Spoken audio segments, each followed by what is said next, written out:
Hola amigas, qué privilegio poder estar aquí junto a ti para poder leer juntas esta primera carta de Pedro. Y antes de comenzar, a mí me gustaría hablarte un poquito del contexto de por qué Pedro escribe esta carta. ¿Y quién era Pedro? Por si acaso todavía no recuerdas quién fue Pedro en la Biblia. Pedro fue uno de esos 12 discípulos, uno de los primeros que escogió Dios. Pescador, a quien nombró pescador de hombres, antes llamado Simón. Y es bien interesante porque yo quiero que cuando tú leas esto con nosotros, tú recuerdes que Dios llama a personas comunes, como tú, como yo, como Pedro, a hacer cosas extraordinarias. Y Pedro fue uno de esos primeros discípulos junto a su hermano Andrés, pescador de hombres, antes llamado Simón, ese que negó a Jesús 3 veces, ese que dudó, aún caminando sobre las aguas con Jesús, pero quien también vio y presenció una pesca milagrosa, la sanidad de su suegra, la calma de una tormenta, múltiples milagros como los panes y los peces, ese que caminó con Jesús. Una persona como tú y yo, que quizás se sentía muy común entre la vida que estaba viviendo, Dios la escogió para ser quien escribiera esta carta extraordinaria que queremos compartir contigo hoy. Y antes de leer la palabra del Señor, quiero orar contigo. Señor Jesús, te damos gracias. Te damos gracias por tu palabra, que es eficaz, que es verdadera y que llega hasta los tuétanos, Padre. Esa palabra que transforma, que trae claridad y que opera en cada una de nuestras vidas, Señor. Yo te pido, Señor, que esto que leamos hoy llegue a lo profundo de nuestro corazón y lo podamos vivir en integridad caminando contigo. En el nombre de Jesús. Amén y amén. Yo quiero que tú sepas que el contexto histórico de antes de Pedro escribir esta carta. En este momento, él dirige esta carta a los creyentes que vivían en Asia Menor, hoy conocido como Turquía. Aquí estaban algunos judíos cristianos convertidos, ¿verdad? Pero la mayoría de ellos eran gentiles cristianos. En este momento que ellos reciben esta carta, Pedro le escribe porque ellos estaban viviendo un tiempo de persecución, de oposición, de discriminación y de persecución y de oposición, especialmente bajo el gobierno. Quizás algo puede ser similar, ¿verdad? Tenían exclusión social, injusticia laboral, burlas e insultos por su fe. En algunos casos hasta amenazas de muerte. Pedro les escribe para animarlos, para que puedan permanecer en su fe, recordándoles que su sufrimiento no es en vano. Leamos juntas esta primera carta, el capítulo número 1 de Pedro. Pedro, apóstol de Jesucristo, a los elegidos extranjeros dispersos por Ponto, Galacia, Capadocia, Asia y Bitinia, según la previsión de Dios el Padre, mediante la obra santificadora del Espíritu, para obedecer a Jesucristo y ser redimidos por su sangre. Que abunden en ustedes la gracia y la paz. Alabado sea Dios, Padre de nuestro Señor Jesucristo. Por su gran misericordia nos ha hecho nacer de nuevo, mediante la resurrección de Jesucristo, para que tengamos una esperanza viva y recibamos una herencia indestructible, incontaminada e inmarchitable. Tal herencia está reservada en el cielo para ustedes, a quienes el poder de Dios protege mediante la fe, hasta que llegue la salvación que se ha de revelar en los últimos tiempos. Esto es para ustedes motivo de gran alegría, a pesar de que hasta ahora han tenido que sufrir diversas pruebas por un tiempo. El oro, aunque perecedero, se acrisola al fuego. Así también la fe de ustedes, que vale mucho más que el oro. Al ser acrisolada por las pruebas, demostrará que es digna de aprobación, gloria y honor cuando Jesucristo se revele. Ustedes lo aman a pesar de no haberlo visto, y aunque no lo ven ahora, creen en Él y se alegran con un gozo indescriptible y glorioso, pues están obteniendo la meta de su fe, que es su salvación. Los profetas que anunciaron la gracia reservada para ustedes estudiaron cuidadosamente esta salvación.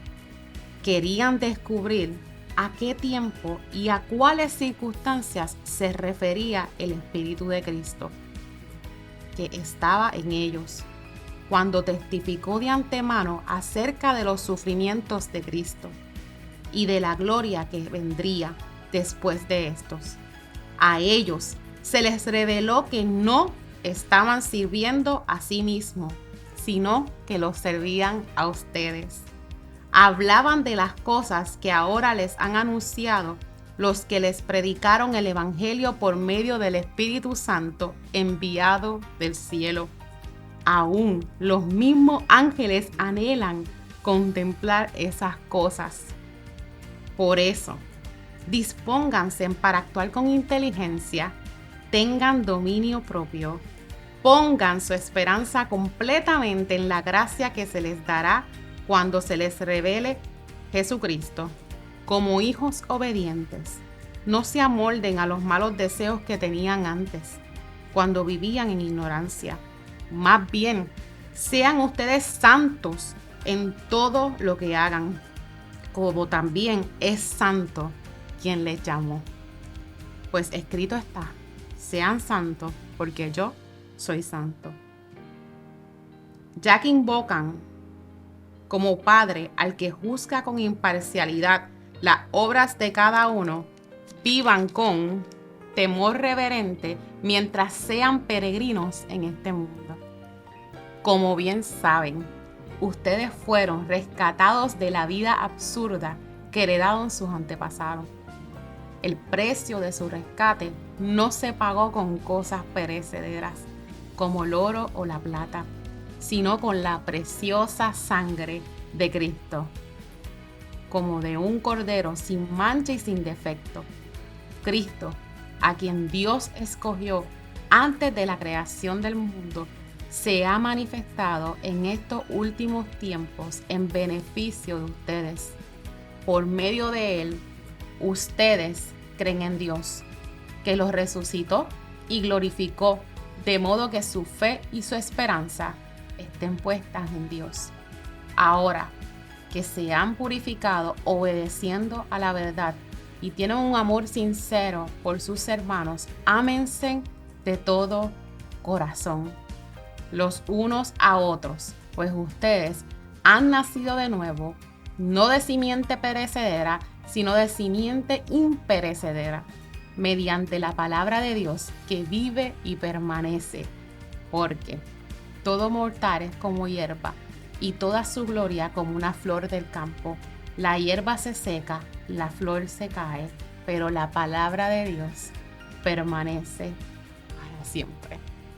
Definitivamente, la palabra de Dios permanece para siempre. Y qué interesante es precisamente esto, ¿verdad?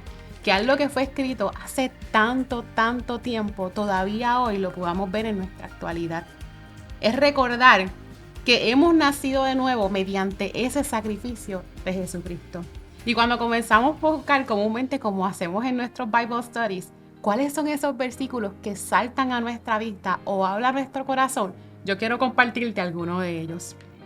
Primeramente, quiero ir a ese versículo 6 que dice: esto es para ustedes motivo de gran alegría, a pesar de que hasta ahora han tenido que sufrir diversas pruebas por un tiempo.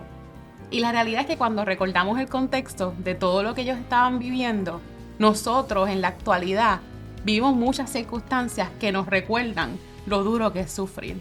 Pero aquí Pedro nos recuerda que a pesar de todo ese sufrimiento, debemos recordar que es un motivo de gran alegría que hemos nacido de nuevo gracias al sacrificio que hizo el Padre en la cruz. También puede saltar a mi vista este versículo que dice: el oro, aunque perecedero, se acrisola al fuego. Y esa palabra yo tuve que buscarla porque yo no sabía qué significaba. Pero lo más importante de este proceso es entender que nos estamos purificando, que nos estamos limpiando y que la obra que Dios comenzó en nosotras, Él la sigue perfeccionando. Cuando seguimos más adelante en ese versículo 15, dice: más bien sean ustedes santos en todo lo que hagan, como también es santo quien los llamó. Amiga, cuando comencé dije que Dios llama a personas comunes para hacer cosas extraordinarias. Y cuando Dios te llama, lo que requiere de nosotras es que vivamos en santidad. Y si tú te preguntas qué es vivir en santidad, es elegir vivir lejos del pecado. Es reflejar el carácter de Jesús en todo lo que hagas. Aún en esos momentos que piensas que nadie te ve, es ahí precisamente donde tú quieres reflejar el carácter de Cristo. Tener un carácter puro y someter tus intenciones a Dios. ¿Cuáles son tus intenciones detrás de cada decisión que tú tomas? Eso es vivir en santidad. Ser sal, ser luz en esta tierra. ¿Qué sazón le das a tu entorno? Y amar. Sobre todas las cosas, Pedro nos dice en varias ocasiones que tenemos que amar a otros. Así que cuando leemos ese versículo 13, que está antes precisamente de ese que les cuento, dice: por eso dispónganse para actuar con inteligencia. Tengan dominio propio. Pongan su esperanza completamente en la gracia que se les dará cuando se les revele a Jesucristo. Como hijos obedientes, no se amolden a los malos deseos que tenían antes cuando vivían en ignorancia. Así que si hay 3 puntos que podemos resaltar de esto, es que nos toca preparar nuestra mente para la acción, preparar nuestro corazón, caminar con inteligencia. En la palabra dice que si tú necesitas sabiduría, que se la pidas al Padre. Entender que no estás sola, que podemos pedirle sabiduría al Padre para poder caminar, pero sobre todo para tener dominio propio, que tanta falta nos hace cuando vivimos circunstancias difíciles o cuando nuestro entorno no nos lleva a quizás tomar buenas decisiones. Recordar que el Padre está ahí presente todavía hoy, ese mismo que estaba allí con Pedro en todo este proceso es el mismo que está hoy con nosotros. Ese Espíritu Santo que usó a Pedro para que muchos se convirtieran, hoy puede usarte también en tu entorno.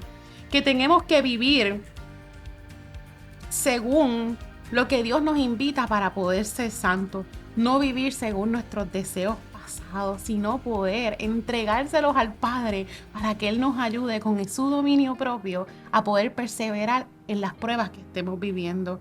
Y por último, recordemos que tenemos que ser santos.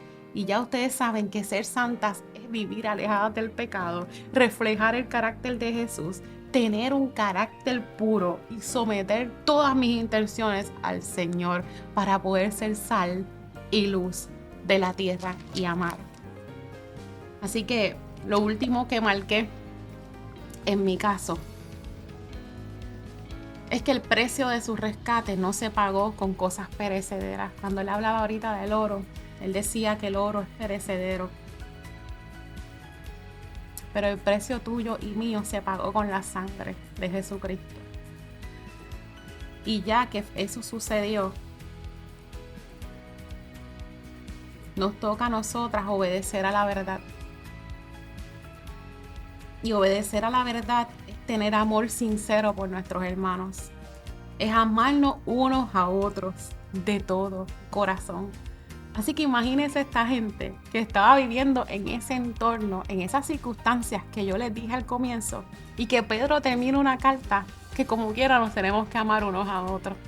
Y esa es la invitación que yo quiero hacerte hoy, a que no importa tu entorno, no importa lo que esté sucediendo, no importa lo difícil que sea, Dios nos invita a amar aún incluso a nuestros enemigos, orar por ellos, ser intencionales con ellos.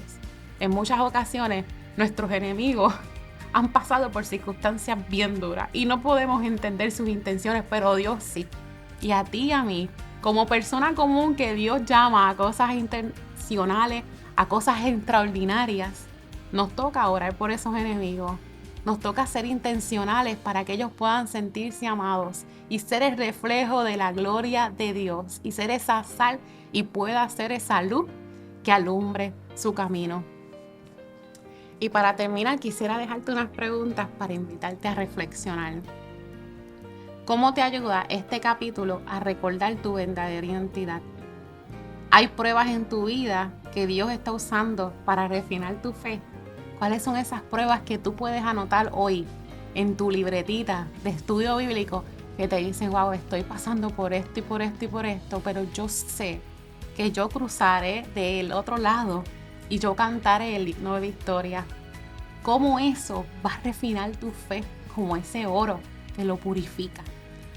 ¿Qué significa para ti vivir en santidad hoy?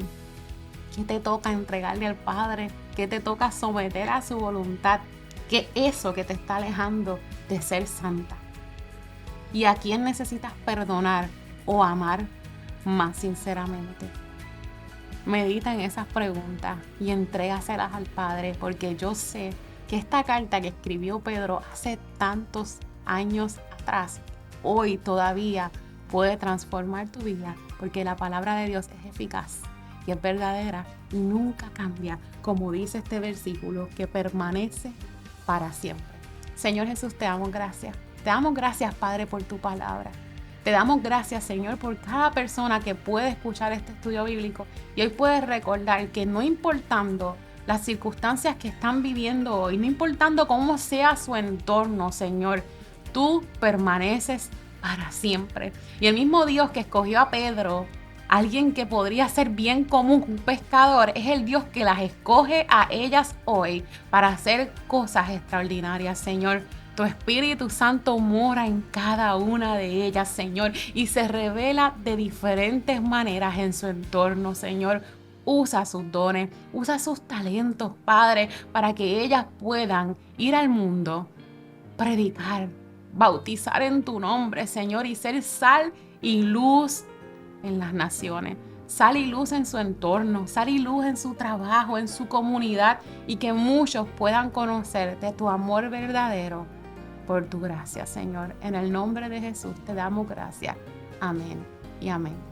Recuerda compartirnos en los comentarios cuál es ese versículo que impactó tu vida, cuál es ese versículo que cambia y renueva tus pensamientos y tu ejecución hoy en la tierra. Recuerda que eres linaje escogido, nación santa, y que lo que haces hoy puede cambiar la vida de tu comunidad, de tu entorno y de tu familia.